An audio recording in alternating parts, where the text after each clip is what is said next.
Welcome to the Indie Film Hustle Podcast, episode number 324. The worst thing you write is better than the best thing you didn't write. Anonymous. Broadcasting from the back alley in Hollywood, it's the Indie Film Hustle Podcast, where we show you how to survive and thrive as an indie filmmaker in the jungles of the film biz. And here's your host, Alex Ferrari. Welcome, my Indie Film Hustlers, to another episode of the Indie Film Hustle Podcast. I am your humble host, Alex Ferrari. Today's show is sponsored by Blackbox. Blackbox is a new platform and community that is all about financial freedom for filmmakers like you.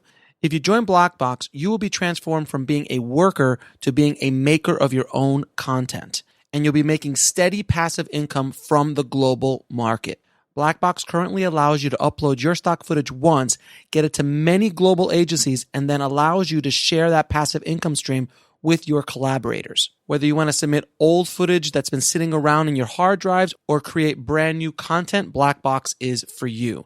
It's really quite revolutionary. With Blackbox, filmmakers can concentrate on making great content while Blackbox takes care of all the business BS.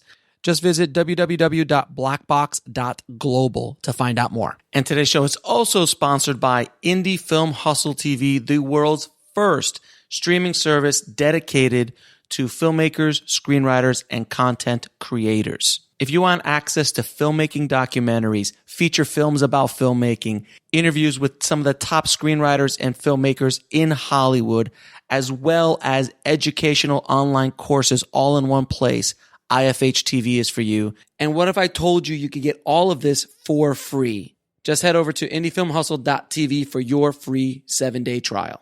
Now, today on the show, we have a unique human being by the name of Stephen Follows. Stephen is by far one of the best analytical film data guys ever. He is kind of like Rain Man, but with film data. And he is probably the best film research guy I've ever even seen or heard of. A lot of big studios go to him for this information because he just is one of those guys who can break through it all. And the information that he's doing through his website and through his reports is mind-boggling. In today's episode, we're going to talk about what makes a good screenplay.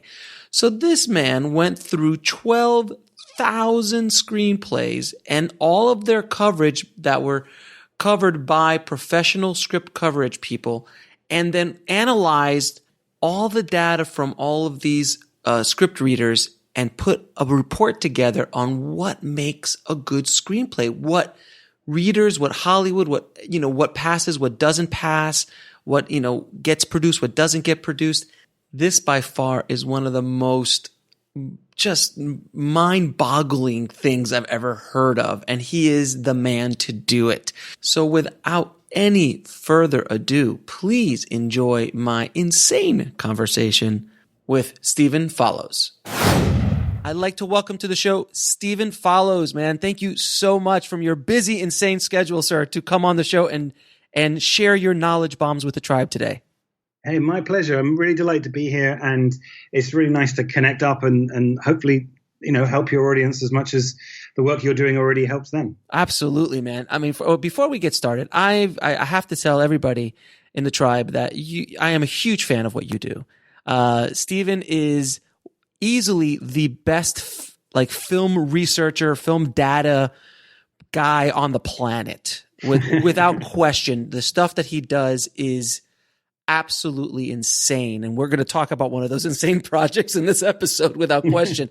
But we were just talking about... It helps that there aren't many of us, right? Yeah, so you don't have a lot of competition. I'm maybe doing well, but in a small category, yeah. But the point is the work that you do, which is, obscene amounts of data crunching for the film industry, and then you put that kind of information out. You don't hide it behind, $1,000 paywall. You give it away or give it, or pay as you go or whatever it is. You really are trying to help the community. So I am excited to talk about your latest project, and we're also going to talk about some of your past projects as well. But before we get into it, why? What point did you have data charts on your wall when you were a child? How did you become the world, the film data guy, and what made you want to get into this side of the business? And I know you have other, you are in other parts of your business, but first of all, how did you get into the business? And then we'll talk about your film data stuff. Well, I've always been into film as a kid. That's been always my thing. That's always the medium and the power of it. And, everything from the tentpole, popcorn blockbusters, I love them. And right down to right across to kind of really heartfelt indie films that make you think and cry. And, it's always been my thing. So film has always been there as a constant. And then I used to write a little bit as a kid, but mostly I wanted to be a producer. And I went to film school and I was in a class of like 100 people and everyone wanted to be a director or a camera person. And I wanted to produce. So I just produced loads and loads of terrible short films.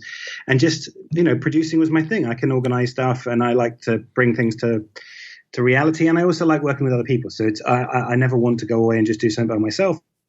I kind of like the idea of a team and what that makes. And then set up a production company and working away at that, writing and producing stuff. And my business partner, Ed, is a director and a really good one at that. And so we sort of built a company that was a video company and now focuses on storytelling. So we still make videos. We do TV commercials.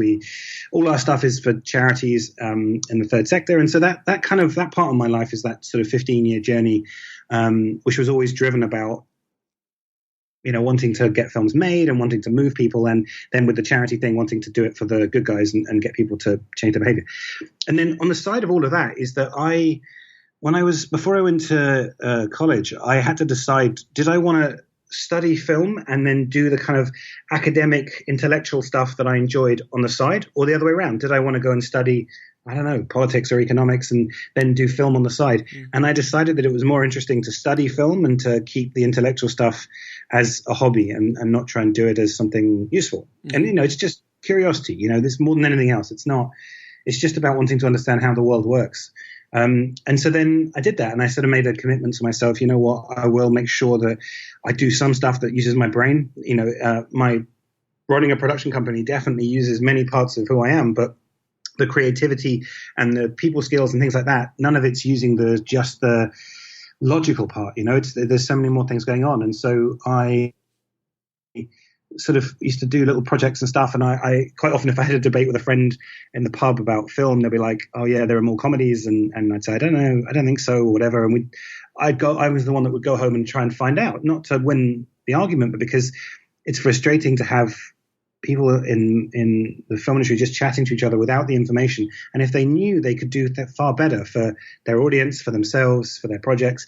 And the industry is not very good at sharing that information. So it was always a hobby. And I just started putting it out on the blog because I felt that it was a good place to do it. And why not share it? There's two cool things about this. One is discovering something and going, oh my God, look how cool that is. The second half is just as interesting, which is, hey guys, come look at this, because then people go off and use it in a way you never thought. And then they come back and they're like, oh, that thing you showed me, I used it like this. And you're like, oh, that's really cool.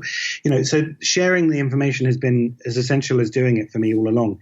So then I started doing the blog, and then somebody told me that it was good to try and have some structure to it. So I decided to publish every Monday. I just, one of those things where when you have loads of different things in your life that are all different shapes, it's very hard to work out what to do today. And so by having these self-imposed deadlines, it really helped. And I just kept looking for stuff. And the more I look for something, the more I find something else to think of, and things build on other things. And sometimes someone will tell me about a cool technique. Like, a couple of years ago, someone told me about this API where you could send it a picture of a human face and it would tell you all the emotions in it. And I'm like, oh, cool. I wonder if it worked for movie posters. And I sent a few movie posters and it worked. And then I'm like, wow, I could send all movie posters. And so you see, this is where you are different than most human beings. One or two, that's kind of cute, but then you go straight to all movie posters. Why not? What are the steps I'm missing in the middle? Because the thing is, the hard things are, conceiving of it and then building it. But then it's like building a whole printers and then printing one magazine, like one copy. No. Do a print run for everyone. And then once you have all this data, what's really fun is that you tend to get really clear patterns and stories, and you say, oh yeah, I always knew that, or I knew that as a film fan, but now I've got the proof. Or actually, everything the industry says about X is just wrong. It just doesn't work like that. And the people at the very top, or the people who've been in it for a very long time, they know this, but they let everyone else think the other thing because it makes it easier for them or whatever. And so it's really nice to come back and go, hey, no, guys, this is something that you can do to help the work you're doing, you know? And I think this is awesome. Like, that's really a fun thing to do because people are going off and using it. Like, if someone's going to make a movie and they're going to make it like this, but I know that choice they've made is not going to be great for their success. If I can nip in and help them and give them a little bit of advice, they're still doing all the hard work, but then their film will be, you know, much more successful or whatever it will be. I feel like if you can do that, you kind of got to. You don't. It's not really a choice. It's kind of, I've got a small part I can play along the journey, and if I don't, then I'm being a bit lazy and not really playing my part to the community, you know? That's yeah. It again, like we've said off air, it's like that's just so not in my wheelhouse. I'm so impressed with that mentality and how your mind works. And then you were telling me like I'm marketing. I'm like, well, that's me. I could do that. that's in my wheelhouse, without question. But your work is doing an insane amount of good for a lot of filmmakers and a lot of people in the business. And your latest project, which I'm going to read the cover, which when I was approached by about this, my mouth dropped. I could not believe that someone did this. But then I saw your name on it, and I was like, well, of course. Then it makes perfect sense.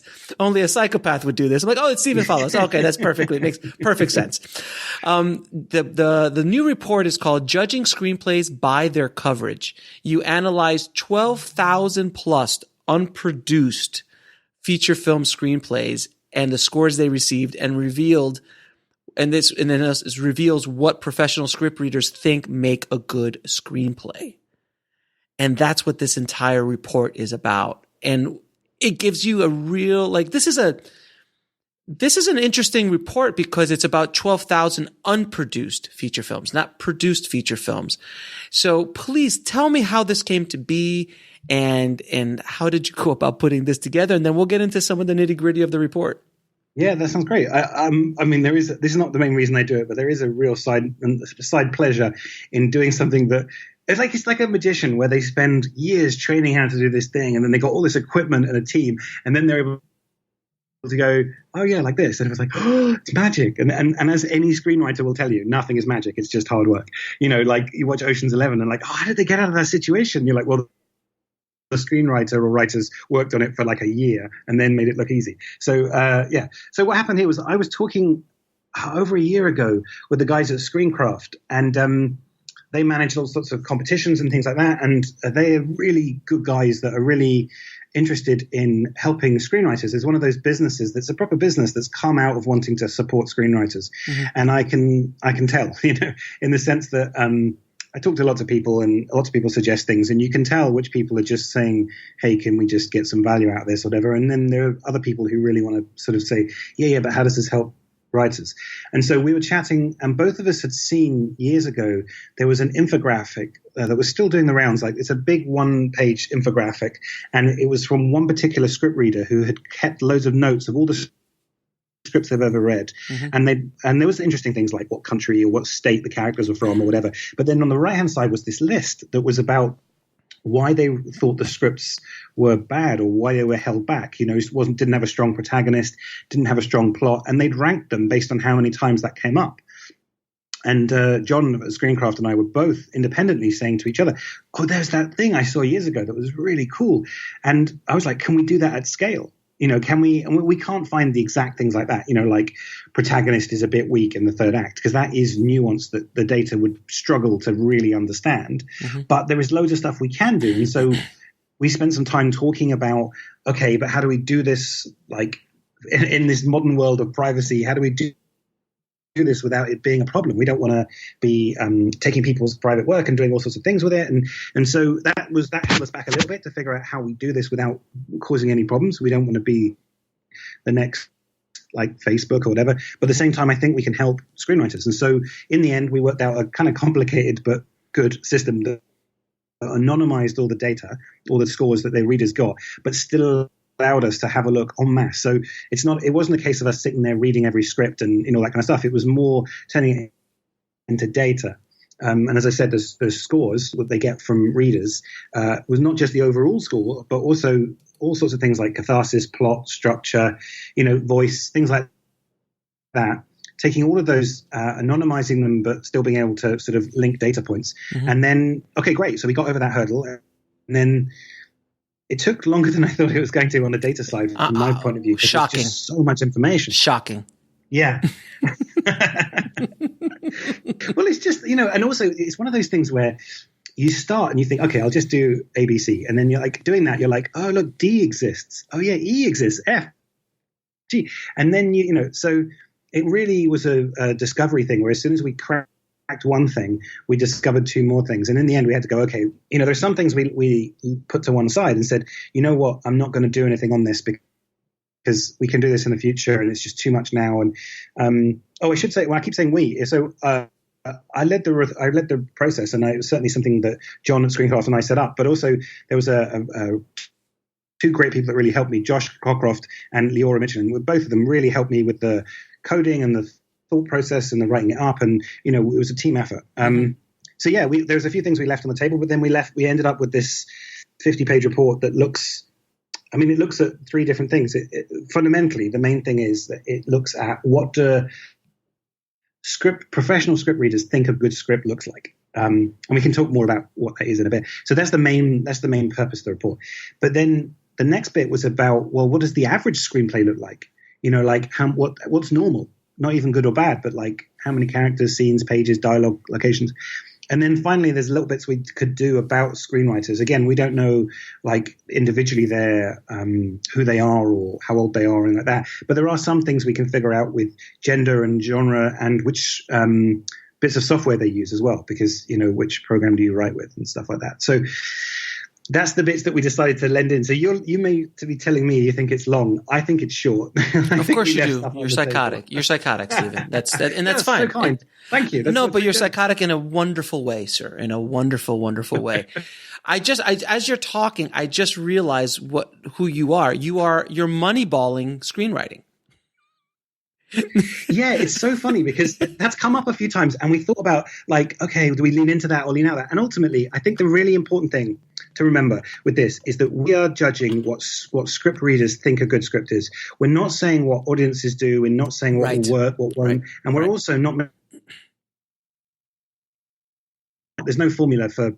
The more data I get into, the more I appreciate the value and importance of human creativity and ingenuity and hard work. Absolutely. So it's not like, I can just generate a script now. So you're absolutely right, but of a very narrow thing. This is the gatekeepers. As you know, the people who get you in the room. That get you, place you in a competition or whatever, or give you validation to show what you can do. Mm-hmm. That's what we're focusing on, this really narrow gatekeeper role. Right, exactly. So, the difference between Moneyball is they were literally just looking at stats. So there was a different thing there. There was no creativity involved. But this is a moneyballing of script readers and what betters your chance of getting a screenplay through the gatekeeper, which is a massive head start above everybody else. If you know this information, you've just changed your odds of writing something or creating something with your creativity and with your skill and your craft to actually be able to break through the door much faster and get more attention quicker, just based on this research. And as I'm skimming through the report, I just came across like what matters most to script readers. And on the most important side, it is characterization, plot, style, the voice of the writer. And then the things that matter the least: theme, hook, originality, format. And which is opposite of what a lot of people talk about. A lot of people talk about, it has to be completely original. It has to be perfect format.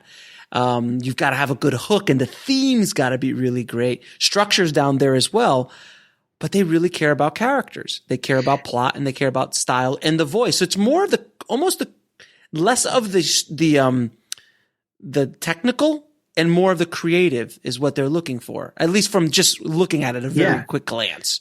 No, I think you're absolutely right. And I think the important things to sum this up with is that if you get the technical stuff wrong, you can fail, but you can't win without the other stuff. So it's almost like the reason that you do the technical stuff is so that you don't get, so that you don't get thrown out. It's the foundation.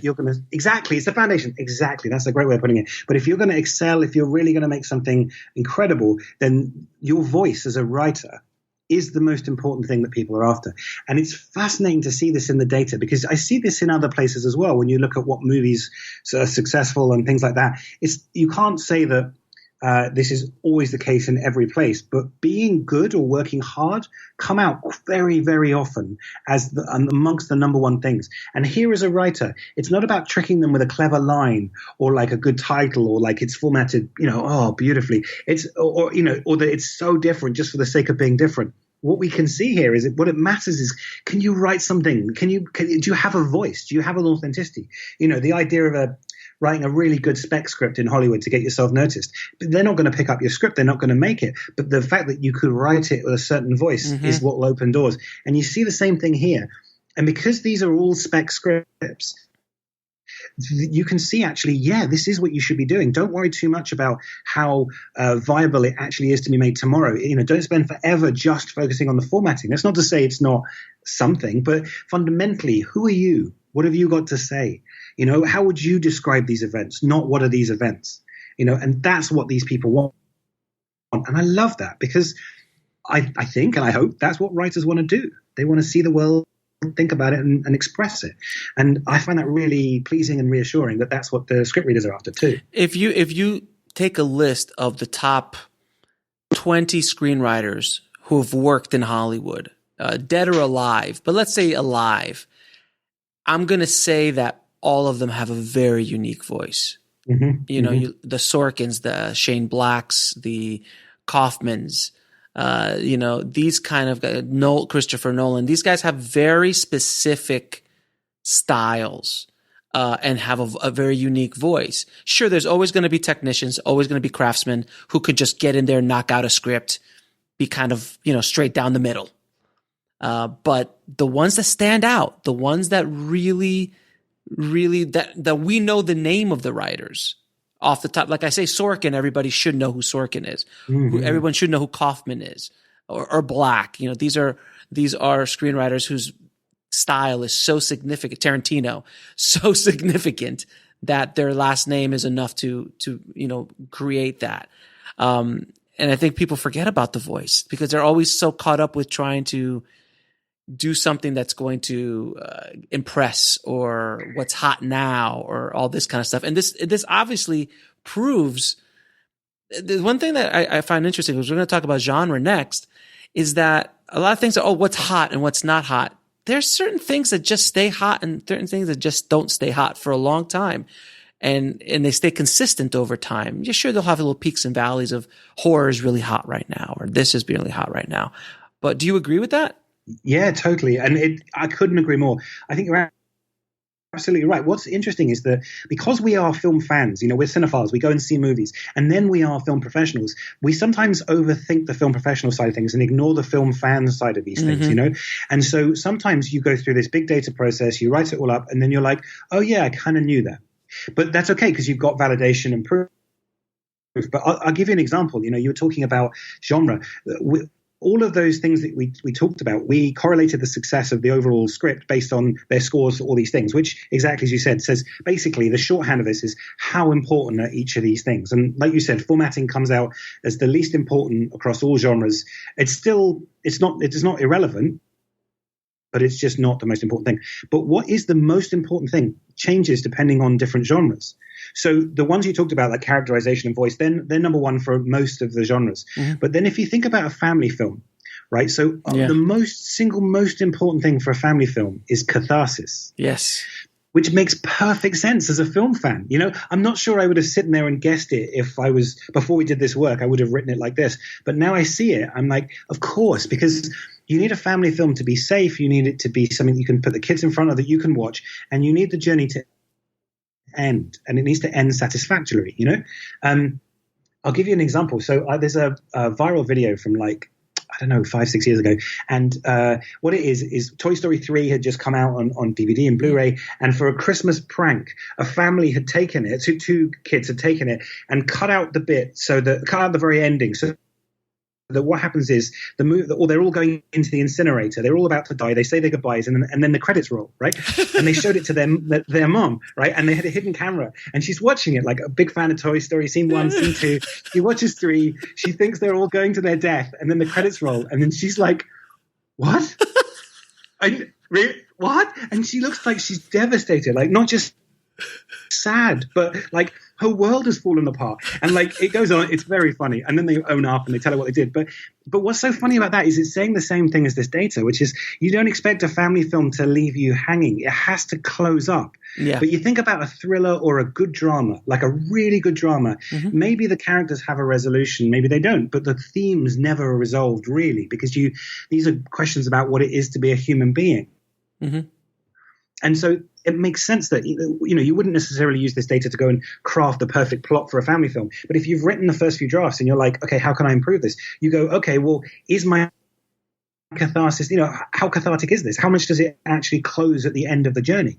And whereas if you're doing some other genres, it becomes far less important. Adventure films, it becomes less important in that sense. Right, like if you look I'm sorry. That's so interesting. No, like you look at if you listen to or you watch Free Willy, like if Willy doesn't get free at the end of that movie, they don't have 4 other movies. No. Exactly. You need closure, and catharsis and closure are slightly different things, but they're in the same wheelhouse. Yeah. And it makes such sense. For a family film, but you don't need that for a horror movie. I mean, the killer could get away and then that's sequels. It's just different by genre. But based on the report, the advice per genre, which I find a little fascinating, but once you start thinking about it, it makes perfect sense. The genres that are scored the highest, I'm just going to do the top 3 and the top bottom 3. The top is thriller. Then goes animated, it goes adventure, which makes perfect sense because those films kind of cross over tastes, meaning that almost everybody can enjoy a good thriller. Almost anybody can enjoy a good adventure film. Almost anybody can enjoy a good animated film because you know what you're expecting with that. But then on the other end of the spectrum, you've got comedy is the worst reviewed, fantasy, and sci-fi. So then if you start thinking about it, I'm like, well, comedy, not everyone's going to get certain jokes. And then if you don't like fantasy, it's probably it's a riskier genre. Same thing for sci-fi. If you're not a sci-fi or fantasy fan, not everyone's going to enjoy it. Everyone's going to generally enjoy a really good thriller or a really good adventure film, like Raiders of the Lost Ark. Almost anybody could enjoy Raiders of the Lost Ark. You don't have to be a fan of archaeology. Yeah. But you have to be a fan of Lord of the Rings to enjoy Lord of the Rings. I couldn't. Yeah, I totally agree. And I think there are other things as well when you think about them. Like comedy is the only genre where you can really fail at. Like, if you've got a horror film and it's not very scary, it's still a horror film. It's just a bad one. Or everything is drama. Like us talking is drama. It's not very dramatic, but it's drama. But if we don't make jokes, it's not a comedy. And so the answer can be no. And then for fantasy and sci-fi, my theory on this one, which is just my theory of the same data that you've got in front of you, but my theory is that if you get some of the details wrong in a fantasy or a sci-fi when you're writing the script, it's confusing. And humans don't mind mystery. Mystery is intriguing, but confusion feels horrible. Yes. When something's confusing, it's genuinely painful in an emotional sense. Whereas a thriller, if it's confusing, it doesn't matter as much because it's about the unknown. Fantasy, like you want to know the world, I saw Fantastic Beasts 2 not long ago. I won't spoil anything about I haven't film. seen that one yet. Oh, yeah. J.K. Rowling's already spoiled it. It's fine. I've never heard of her. Is she good?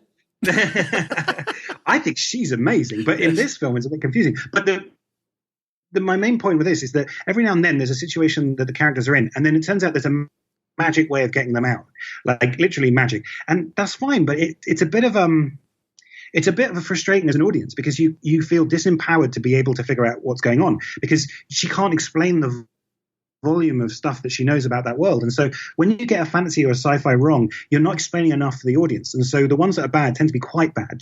A not very good sci-fi, not very good fantasy, and not very good comedy actually feel pretty shitty. Whereas a not very good thriller, still a thriller. So my guess is that this is about whether you can fail at a genre or leave people completely confused, or whether you actually can just make them think it's average and fine. But who knows?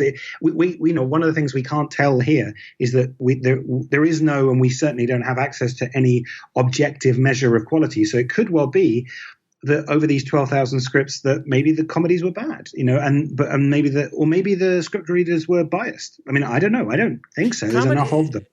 Comedy is extremely difficult. It's probably one of the most difficult things to write, to direct, to make a movie of, because I still remember Airplane.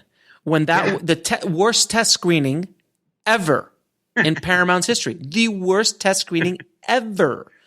And the reason why they went back and analyzed why, because it was obviously a classic and one of the biggest hits Paramount ever had at the time. And I can still watch it now and piss myself because it's one of the best comedies ever. But don't get me started, because all the lines are starting to come back in my head. So I don't want to go down the Airplane road. But they figured that people at that time in history did not feel comfortable enough to admit that they liked it. So when they wrote it down on the cards, they just wrote down bad reviews because they didn't want to say, I really like this lowbrow slapstick stuff. And that was fascinating to me. That's the same. It's the same with horror, though. Like, horror has always been a genre where in the 80s and 90s, people denied it. They're like, I think Fangoria, like a magazine in the UK aimed at like fantasy and horror, they used to have a column that was entitled something like "It's not a horror, but," or like that, and it was people promoting movies that were like, "It's not a horror, it's like a dark psychological thriller," and people would basically use all of these words to say it's not a horror. And then that generation that grew up on those horror films actually grew up into positions of power and went, "No, I like horror," and horror kind of exploded, and then people became less ashamed of liking horror. But horror has the least connection when it comes to horror movies, the least connection between what critics and audiences say they think about it and whether they make money or not. If you want to make a lot of money with a drama and documentary, they need to be good by both audience and critic standards. With horror, it's irrelevant. The Purge has made so much money. Officially, no one likes it. It's got terrible audience reviews, terrible critics reviews, and it does just fine. And there are other horror films that are like, oh, this is a work of art, and they just don't make very much money. And it's not that they have to be bad, it's that they're disconnected. So you're right. There's this, everything we're looking at is a lens through a lens through a lens. And if the lens is, tell me what you think, well, then suddenly I'm thinking, well, who are you? How do I want to be seen? Whereas when you've got things like, these are anonymous script reports, in the sense that no one's going to know who wrote them. You can actually say what you think. You're not having to stand up there and defend it. Or if you're a critic, you're thinking, what do people think of me? What do they think? My photo's next to this. Of course I don't like this schlocky horror. Of course I like the really important foreign film or whatever. But when you look at what people pay to see, or what they rent or whatever, you see a different story. Yeah, when Silence of the Lambs won the Oscar, or was nominated during that time, it is still the first and only horror movie to ever win the Oscar, to my knowledge, at least. Because they told everyone it wasn't a horror film. It was a thriller. That's how you got away with it. It was a psychological thriller. You never once heard anyone call it a horror film, ever. Mm-hmm. But when you watch it, it's an effing horror film. Call it what you want. Terrifying. It is terrifying. And by the way, do you know that Hannibal Lecter's on screen for like 12 minutes? Really? In the entire movie, like 12 to 15 minutes. But all you can remember is him in that movie. Yeah. It's fascinating. Now, this is another bit of data that everyone always asks about. What is the key amount of pages? What's the number? What is the sweet spot for page count? Because we've all seen the 200-page script written by a first timer saying this is so good that Hollywood's going to take notice. And professionals were going to go look at him and go, look, dude, it's just not going to work out for you. You need to stop. Well, it's like that joke of a producer picking up a long script and going, "Oh, I don't like it. It feels expensive." Exactly, it does. It doesn't make financial sense. Even George Lucas had to break up Star Wars into 3 movies because his first script was like 250 pages or something like that. But so I'm looking at the numbers right now, of what, and it's kind of where I was. A couple of surprises though. I didn't, because normally I always thought it was like 90 to 95 was a sweet spot, but it seems to be 95 to 99 is a good sweet spot. But then it jumps right to 105 to 109 and 110 to 114. Yeah, I wouldn't worry about the on any chart there's going to be a little bumpiness. And, and so 95 to 99 seems to be ever, marginally higher than 100 to 104. But I wouldn't worry about those kind of details because that's not, significant in a data sense. But what is significant is on either end, under about 85 pages. Oh, yeah, done. Over about 130, and it falls off a cliff. And there is a pleasing bell curve around here, and like you said, 95 to 115 is about the highest. But ultimately, the biggest piece of news from this is, as long as it's not too long or too short, it doesn't matter. You're right. They're very close. They're very close. They're very close. And it's certainly not enough like that you should go and add in a couple of pages and it will make a big difference to your score, because it depends what's on those pages, right? Exactly. And I think as short as you can be to get your whole thing across, but also once you start crossing below 90 pages, it's less and less like a feature film, Right. And you've less in the edit and stuff. And we found that in a few different things where I had exactly the same as you. When I started this, I was like, right, I got some stuff I want to test, talking about how I started doing all of this data stuff in the first place. I'm thinking, right, I want to test whether there is a sweet spot for pages. And I also want to test if voiceover is a good or bad thing. Because my theory has always been, well, the theory I was educated on really, was that voiceover is a bad thing when it comes to writing. That was my next thing. Yeah. Yeah, exactly. Like it's for novels, right? It's a literary format. It's a way where you say what the character is thinking internally, but that's not how movies work. Movies are show, don't tell. Mm-hmm. So I'm thinking, great, we'll be able to test that. We'll be able to see if voiceover does harm movies, because the argument against voiceover is that's a literary thing. It's internal monologue. You should show this stuff. If you have to say the character thinks, a voiceover, I was feeling sad at this point, then you're not doing a good job writing it. The counter argument is usually just Goodfellas, where I'll throw one even better. Shawshank. That's a great example. It's like the best movie. It's still in my top 2 movies ever. I mean, it's like one of the greatest, and it's wall to wall voiceover. And Goodfellas is too, and Goodfellas is also an amazing film.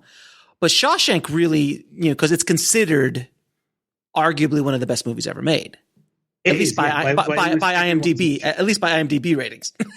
Yeah. And by the way, for every group, old, young, male, female, like this isn't a movie that's being swamped like The Matrix is being swamped by younger male people. No. The Shawshank is universal. And let's remember, it's a 3-hour brutal racist prison drama. It's not like it didn't have money written on it. And it's called the worst title ever, The Shawshank Redemption. I don't understand 2 of those 3 words. Yeah, exactly. It's like I get, but the rest of them I really. No, it's fascinating, and I don't want to go on a tangent on Shawshank because I can talk for hours about Shawshank.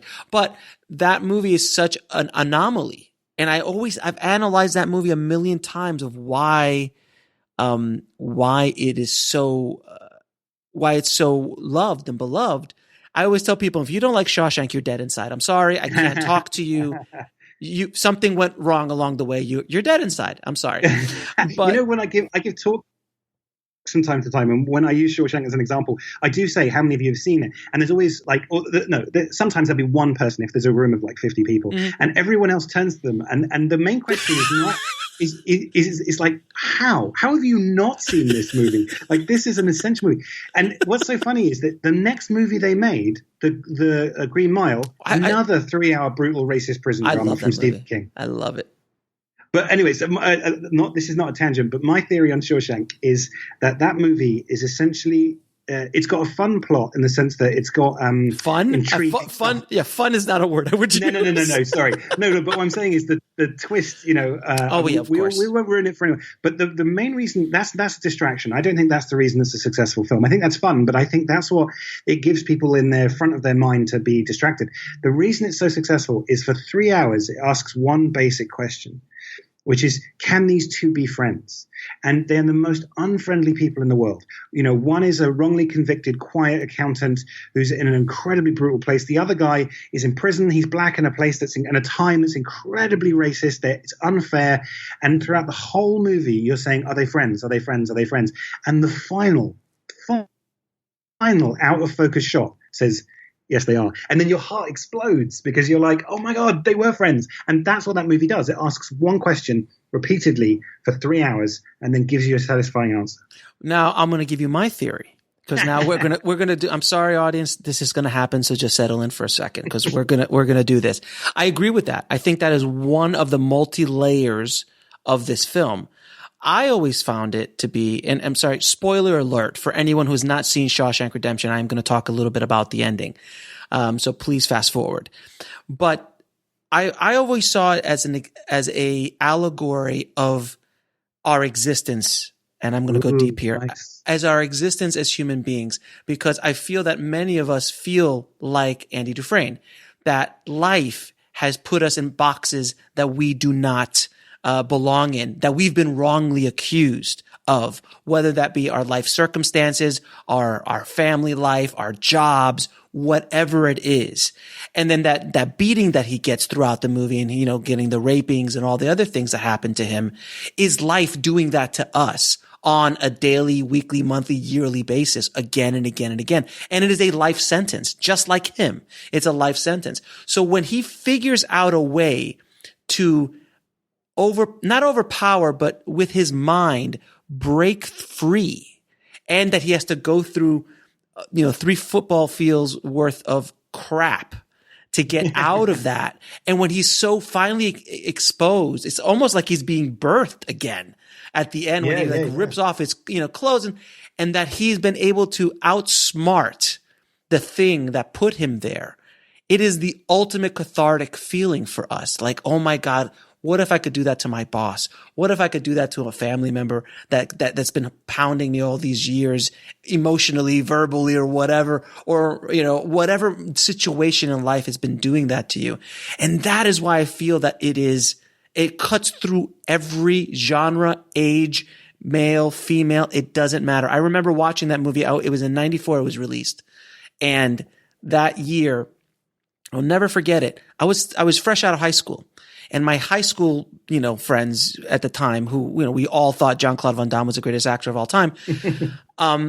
We all said, holy cow, was that a great movie? It cut through even maturity level. And only after you get older do you realize a lot of other levels of it. But even at that basic level, it cut through. That's my interpretation. That is I love that. That is such a good point. And the interesting thing about Red is that the Morgan Freeman character is that I can understand everybody identifying with Andy Dufresne, but nobody is really identifying with Red. And I read something a while ago that was talking about the TV show Entourage. Yeah. And it said the reason that the Entourage works is not because men have a fantasy about being Vince. That it's not that they want to fuck movie stars and they want to be rich. It's that they want to be best friends with Vince, so they get to fuck movie stars and have all this stuff. Like, they don't want the responsibility or the pressure or the expectation of being Vince. They want to be Turtle. They want to be E. And they want to be a drama. Yeah, exactly. That's what men want. They want that kind of access, but without the responsibility. And so everybody wants to have a friend like Red, but nobody actually wants to be Red. And because here's a guy that can get you everything, but you can still be quiet Andy. You know what? I buy that. I like your theory on that one. I like your theory as well. I think they're both valid and they both work in the same way. It's just, I think that movie has so many layers and levels of things that are going on that it is as perfect of a film as I've ever seen. Honestly. Absolutely. And it proves to me that I'm joking about it being a brutal, prison drama, but it is. And what I like about that is that it teaches you that there's no story that can't, that's impossible for it to be something that can connect with people. And if you can have that movie that's that extreme, connecting with so many people in such an extreme way, and anything's possible. It's not that everything is possible, but anything. Yeah. No, if the story's good, it will cut through all of this. if the story is exactly well executed and directed in I mean, it's just amazing. But back to voiceover.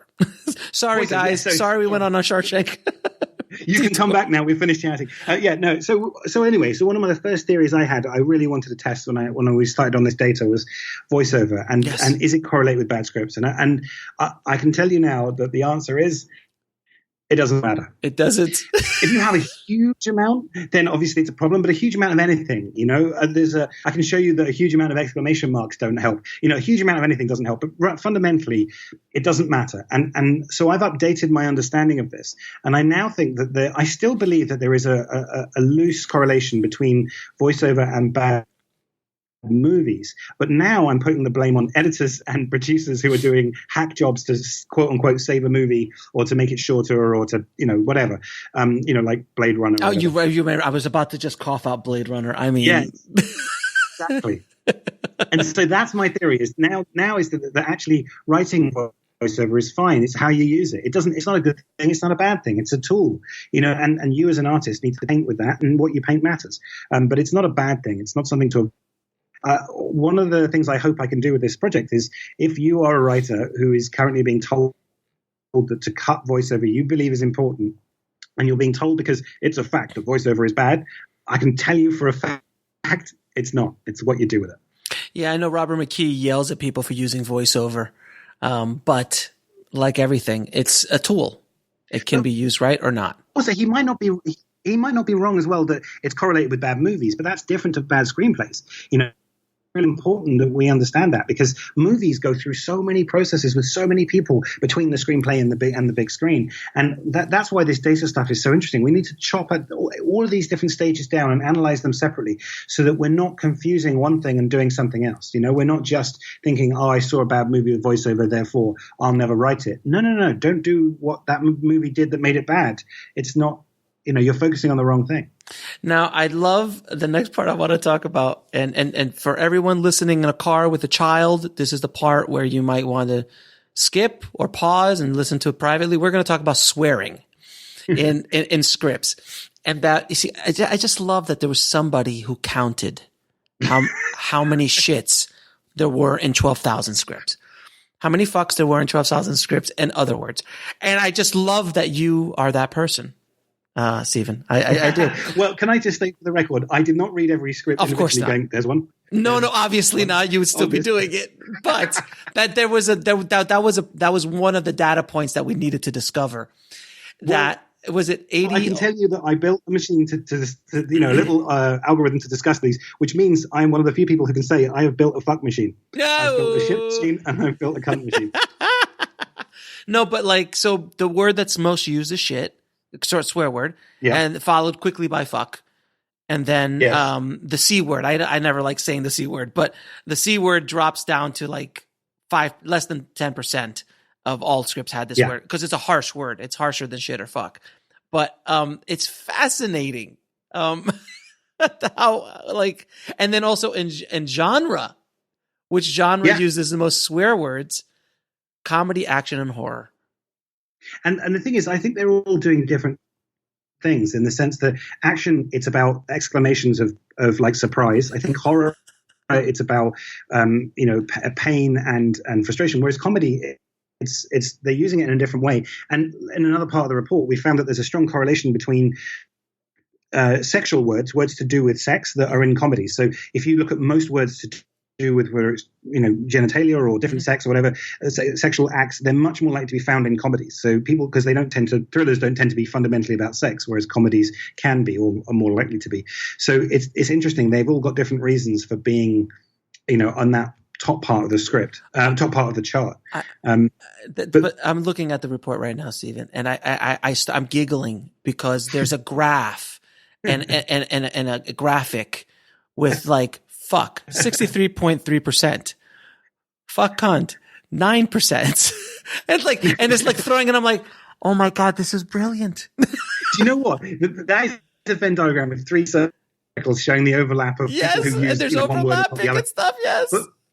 But this the graph caused me the biggest problem of all of the report. And as we said before, it's a lot of And this one was a problem because every time I sent notes to my graphic designer, it went to his spam folder. Because at one point, over half of all the words in the email were the 3 worst words in the English language. Well, sure.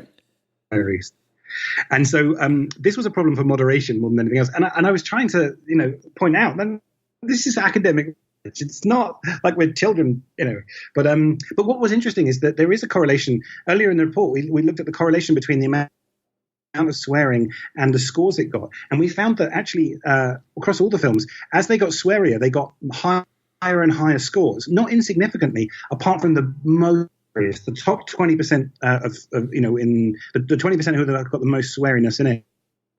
They're the ones, they didn't perform that well. But the ones that had some swearing, or what we call as a lot of swearing, so this is the sort of third and fourth, fifth of all the scripts, they actually scored the highest. And when we try to look into why this was, obviously or family, but across all the scripts it was like this. And when we sort of drill down to try and work out why, we discovered a pattern where the swearier the script was, the higher the score was for voice, which is one of the things that we can measure, like we were talking about before with Catharsis and things like that.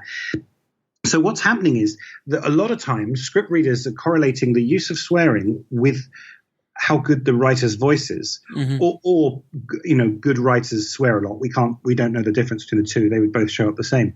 But this is a really good example of this is true and this is very useful. But at the same time, just putting more swear words in there is misreading the results. It just says the kinds of people who have the strongest writing voice are more likely to swear than the ones that don't. Well, I mean, fascinating. It is actually quite fascinating. But again, given Tarantino or Shane Black the power of cursing, they use it as an art form. It's a paintbrush for them. Yeah. They don't lean on it as a crutch, where a lot of screenwriters I find in scripts that I've read lean on it as a crutch, as like, I have nothing cool to say here, so I'm just going to say the F word, as opposed to something that really makes sense. Like it's an art, like when Tarantino curses, it's an art form. Yeah. Well, yeah, and you say that his writing voice is coming out of that. You're absolutely right. So yeah, kind of interesting. I'm not sure. There's a few things in here where I don't really want people to take this as literal advice to do tomorrow. It's more as a route to understand how things work. But yeah, if suddenly the spec script world becomes a lot swearier, then it's your fault, sir. Yeah. It's your fault. And then age of characters, I found not surprising, but interesting, where basically 30s is the sweet spot. That's the highest. It's not so much you're right. That's the most common. And so we don't have individual data on the actual screenwriters. So I can't tell you like whether people who are over 60 write characters that are over 60. I'd love to, but I think that's a bit like people have to choose to give us that data, and it's just a bit too much private data. But what we do know is across all our writers, the average age is about 31, 32. And so unsurprisingly, the most common age for characters is in their 30s. But what you find is if you look at the age of the characters and then you look at how often they speak, you find that as characters get older, they speak less, which is just typical of like someone in their early 30s or late 20s thinking, the older they get, the less relevant they are, the less, they drive the story, which I thought was kind of fun. And also the idea that, there are things in here that I think one of the things a good writer will always be thinking about is how will this show on screen? How will people see this? So, for example, the most common final digit in an age of characters was 0. So the characters were 20, 30, 40, 50. That makes sense, right? But then the next most common was 5, 25, 35, 45. But after that, it was 8. So 28, 38, 48. And I think that's because the writers think that when you write somebody's 28, you're saying something about their character. They are older, but maybe they've got regrets. They've got time to try and achieve things. People, midlife crisis, maybe hits people around 38 or whatever. And so there's information that the writers are trying to convey that is probably never going to be shown on screen. If the characters are having a midlife crisis, then you have to show them saying it, living it, driving a new car, whatever it is. But just saying their age won't do it. So it's kind of interesting about that one of those things as a writer is, are you conveying that information in a way that will make it through to the big screen and into the minds of your audience? Well, I mean, we've talked a lot about this report, and believe it or not, everyone, there is a lot more information in this report than what we've discussed. We haven't given away all the goodies. And are you giving this away? Are you doing it a pay as you can? What is going on with this? No, we're giving it away actually. And the last report I did, a horror report, I did it as a pay what you want because it took a lot of time to put together the horror report. And I thought if I can make a sustaining business out of people paying for these reports that I can then put the money into the next report, that would be great. And so it was a minimum of $1 and anything else more you wanted. This time around, we're doing it entirely for free because we figured that what we really want to do here, Screencraft and I got together to help screenwriters. Mm-hmm. You know, they've given up loads of their time. And they've given me access in various ways to their data. But it's fundamentally something that we really are doing, not as a commercial thing. And they're not paying me. And, what it is, it's just to help people. And it might make it a little harder for the people who really could get some. So it's going to be a free download. By the time you listen, already free. If you go to stephenfollows.com, that's STEPHEN FOLLOWS. You'll be able to find it and download the whole thing as a PDF for free. And I do want to say a big thank you to the people who bought the horror report in the past, whether you paid $1, whether you paid $20, whether you paid $50. Thank you, because some of the things we had to do for this report, we had to pay for services or like the graphic designer or little costs, but they're costs.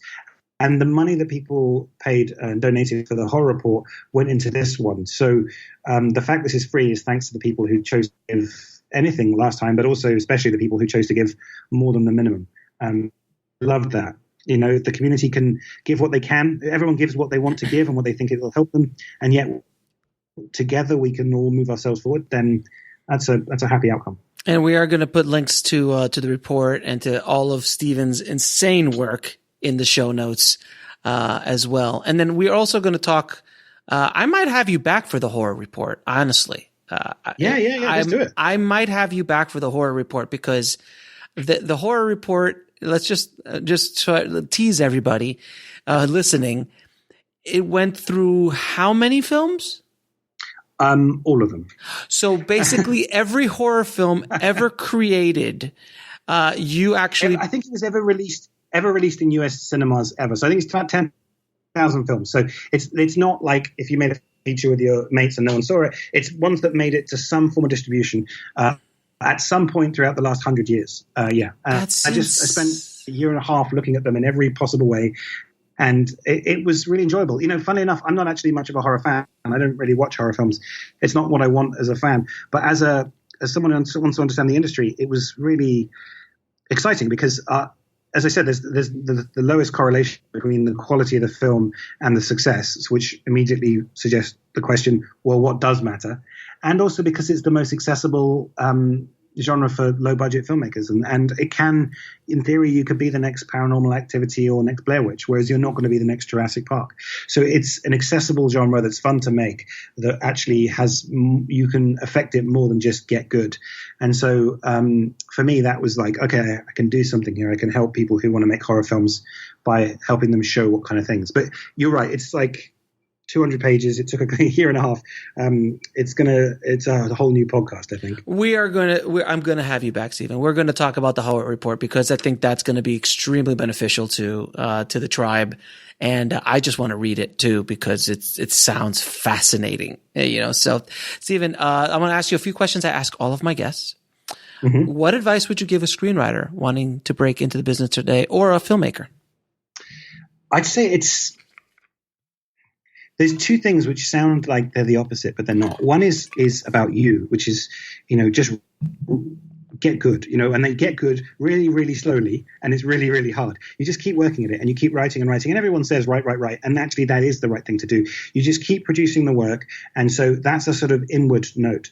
But then the second thing is you got to get out there and you got to meet people, not because you're going to meet the next Harvey Weinstein or studio boss in a lift. God, that has a completely different meaning nowadays. It does. Oh, yeah, scratch that. Yes. Scratch that. Not because you're going to meet the next studio boss in a lift, pitch them, and then she's going to hire you. That might happen, but that's not the reason you go out and meet people. It's because you meet people who are in the same position as you, and they're in the same part of the journey. And everyone says networking. Networking is, I tell you what, it's people standing in the corner of an industry event, clinging onto their drink, hating it, standing next to somebody else. Hey, I'm Stephen. I hate this. And someone else going, hey, I'm Alex. I hate this too. Oh, cool. and then talking. That's what networking is. And the more you can do that, the more you'll meet people who are in the same position as you, but they're a producer, they're a director or a writer, whatever you need. Someone who's been there before who can help you, or there's someone who can work for you or work, you can bring them on your team. And you keep at it, you keep turning up. And you look at the people who are successful, they are very talented, but they've also turned up a huge amount. And most of the people that come in at the same time as you, the first year you're in film, loads of people coming in the same year. Most of those people are lazy. Mm-hmm. Most of them are flaky. Most of them have got other things to do, and that's great. Like, good luck to them. It's great that they're leaving the industry to do other things that make them happy. And if they haven't got the stamina for it, it's better they find out now. But the more years you keep turning up, keep producing work, keep showing it to people, keep talking to people, you just get good by turning up, because people see you, they give you advice, you see patterns, and then very quickly you realize that the person that you met at that party 5 years ago, they're now actually got a film that did well, and they're looking for another script, and they know you. And suddenly it seems a bit easier. So after like 5, 6, 7 years, maybe 10 years, depending on where you are and what you're doing, suddenly things almost become easier out of nowhere. But what's really happened is it took you 10 years without any feedback of success to build those roots. And the last thing I'd say is that when I was a kid, I'm British and I grew up in Britain. And when I'm watching all of these comedies in the 90s, everybody seemed to be on these comedy TV shows. Everybody seemed to be in each other's shows. And I always used to think, how do I break into that circle? How do I break into the circle? And now, as an adult and as someone who understands the industry, I realize you don't break into their circle. You make your own circle. Yes. And do it when nobody else is anybody else. And everybody else is unemployed, has never done anything, isn't good yet. And you connect, you work together, and then suddenly one day you wake up and you realize you're in a circle and you're in your own club. And no one can break in, really. Like, it's not that you're pushing them away. It's just that, given the first choice, why would you not work with these people that you've worked with for 10 years who also were there for you when there was no money and no fame, and they still showed up? Of course you're going to hire them first, which means there's no space for anyone to break in. But they should be people making their own circle in another room somewhere. And in the future, they'll be the people that are in the same position you are now.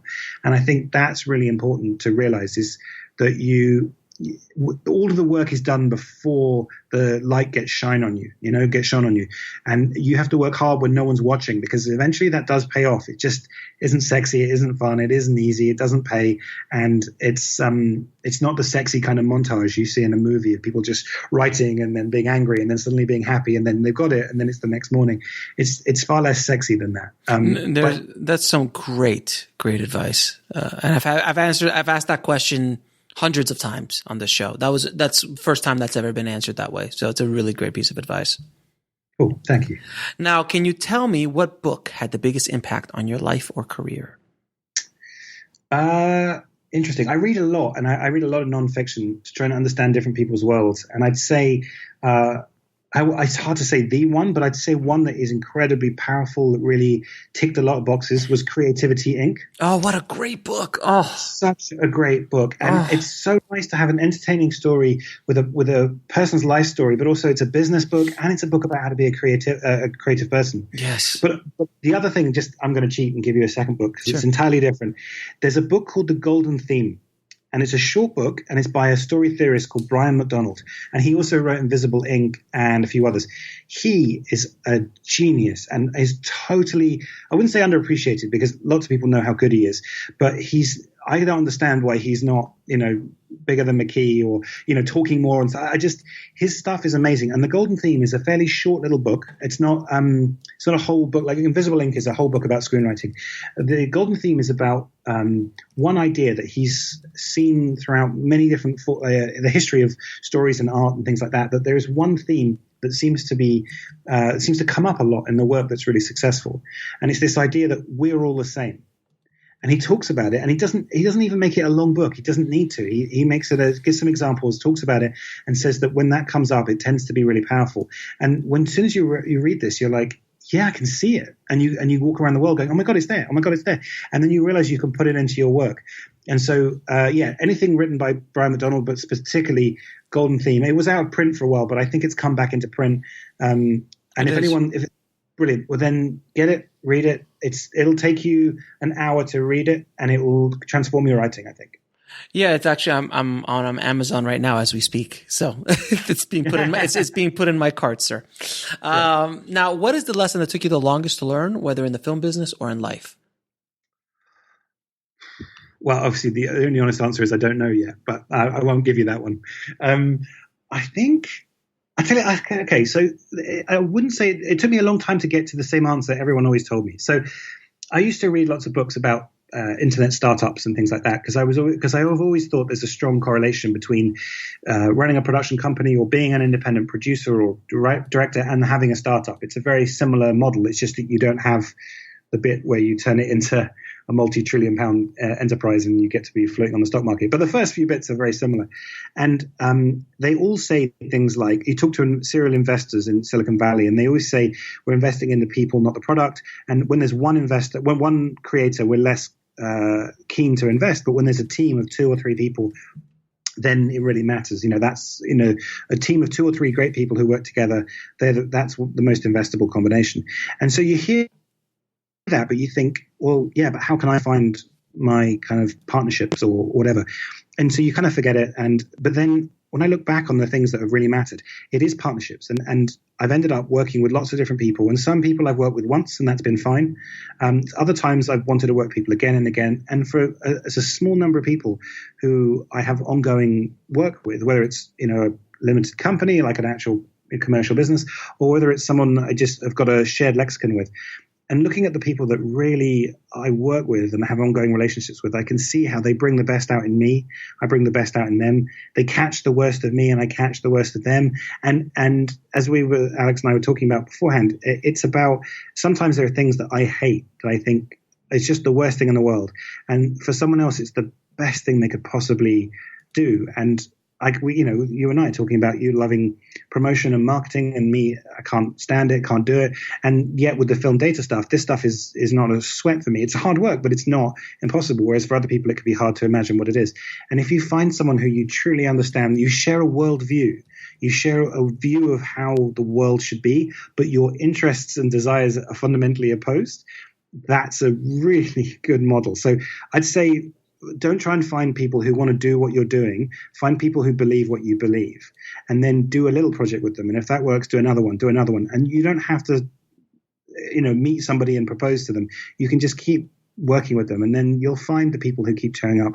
And that is the most wonderful, supportive thing, where you have someone who gets you, who will work with you, catch the worst of you, unclip you so you can run to the best of you.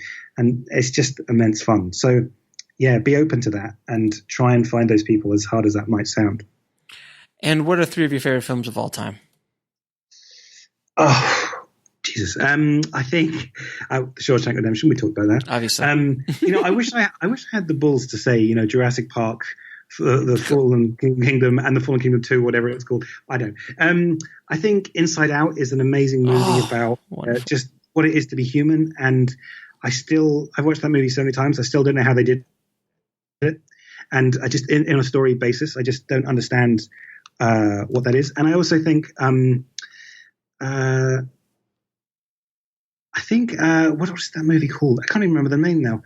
I think it won the Oscar, and it's about I got a complete mind blank. It's an Austrian film about the secret police in the 80s. And hold on, my wife's in the room. What's it called? Lives of Others. That's why I got married. See, my wife catches. Same here, sir. Same here. Remember what I said about find a partner who understands, shares your worldview, but has different skills. Yes, she can remember names and stuff. The Lives of Others, and again, another movie where you watch it and you're just like, how?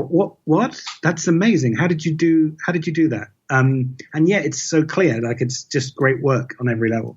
They're the movies that seem to really move me. And where can people find you and your amazing work, sir? So all my work's at stephenfollows.com. Occasionally I don't tend to do work published in other places, just time more than anything else. But some of the work I've done with Bruce Nash, who runs the numbers, is on the AFM website. I think there's copies of it on my site as well. And I'm going to use this opportunity. If you've spent the last hour and a half, maybe 10 minutes if Alex has been editing it judiciously, listening to me and to Alex, and you're already on listening to his podcast, I know you've got 1 or 2 amazing questions for me to research. I know that there's some stuff that you're like, is that always the case? When does that work? What's this? I don't care how stupid it sounds, how everyone tells you, no one knows. Maybe it is a stupid question. Maybe no one can know. But I would love to have any question you can send me to research, because the best stuff I've ever looked at is when people have said, you know what, you're probably not meant to do this, or everyone always says this, and it suggests something I never thought of. I go away and look at it and come back, and it's really pleasing because I can actually help. And this is me. I'm not gonna reply with one idiot question, go away. Even the questions which sound the most kind of strange or straightforward are speaking to a wider truth. So go to my site, go on the contact page, so stephenfollows.com, go to the contact page, send me, fill in the form, it comes straight to me, it goes to my inbox.